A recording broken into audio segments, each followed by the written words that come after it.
আসসালামু আলাইকুম। সুরাইস কিচেন চ্যানেলে সবাইকে স্বাগত জানাচ্ছি আমার আজকের রেসিপিটি দেখার জন্য।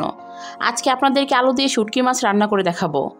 সবসময় একঘেয়েমি মাছ মাংস খেতে খেতে যখন মুখে স্বাদ চলে যায় তখন মুখে স্বাদ ফেরানোর জন্য এমন একটি শুটকি রেসিপি যথেষ্ট।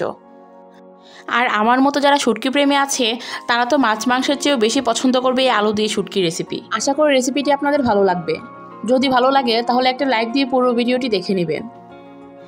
এখন আমি আলু দিয়ে শুটকি রান্না করার জন্য প্রথমে শুকনো কড়াইয়ে চেলা শুটকিগুলোকে 2 থেকে 3 মিনিট ভেজে নেব। আমি সবসময় শুটকির রেসিপি করার আগে শুটকিগুলোকে ভালোভাবে ভেজে নেই, তাহলে শুটকি সুন্দর একটা ফ্লেভার আসে আর রান্নাটাও মজা হয়।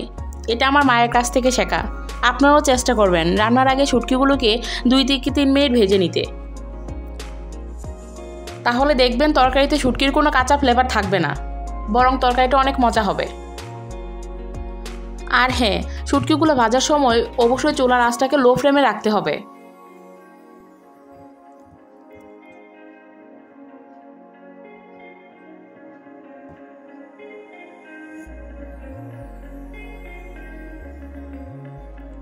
দেখেন, আপনাদের সাথে কথা বলতে বলতে আমি শুটকিগুলোকে ভেজে নিয়েছি।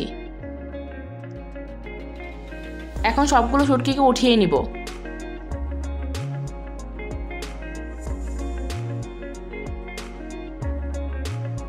এখন শুটকিগুলোকে আমি গরম পানিতে কিছুক্ষণ ভিজিয়ে রাখবো। এখন আমি আলু দিয়ে শুটকি রান্না করার জন্য চুলাতে একটা কড়াই বসিয়ে তাতে পরিমাণ মতো তেল দিয়ে দিব। তেল গরম হয়ে গিয়েছে, এখন কেটে রাখা পেঁয়াজ কুচি দিয়ে দিব। থেতু করে রাখা একটা রসুন দিয়ে দিব। ভালোভাবে নেড়েচেড়ে ভেজে নেব।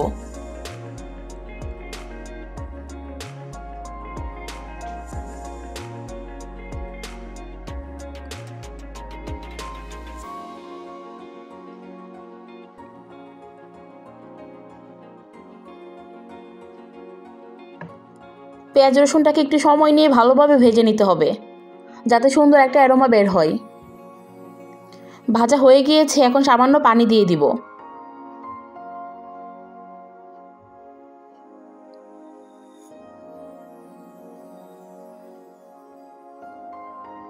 এখন স্বাদ মতো লবণ দিয়ে দিব।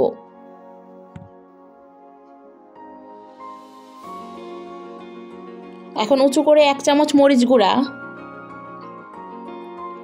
1 চামচ হলুদ গুঁড়া, 1 চামচ ধনিয়া গুঁড়া দিয়ে দিব। ভালোভাবে নেড়েচেড়ে মিশিয়ে নিব।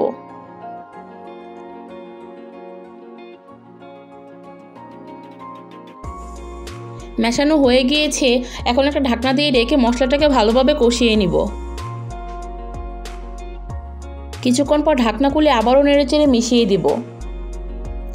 দেখেন, আমার মশলাটা কষানো হয়ে গিয়েছে, মশলা থেকে তেল ছেড়ে দিয়েছে। এখন ভেজে রাখা শুটকিগুলো দিয়ে দিব। শুটকিগুলোকে মশলার সাথে নেড়েচেড়ে মিশিয়ে দিব। একটা ঢাকনা দিয়ে রেখে শুটকিগুলোকে ভালোভাবে কষিয়ে নিব।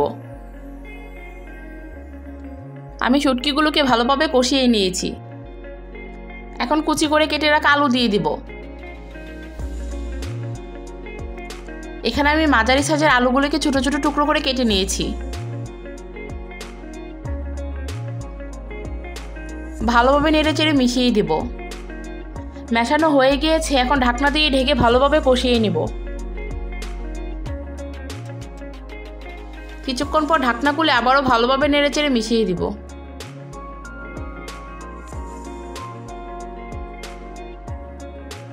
কষানো হয়ে গিয়েছে, এখন ঝোলের জন্য পানি দিয়ে দিব।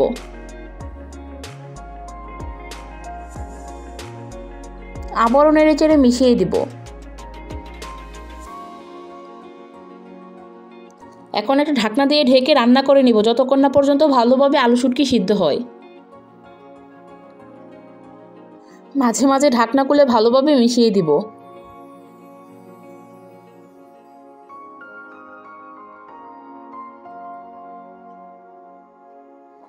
এখনও আলুটা পুরোপুরি সিদ্ধ হয়নি, তাই আবারও ঢেকে রান্না করে নিব কিছুক্ষণ।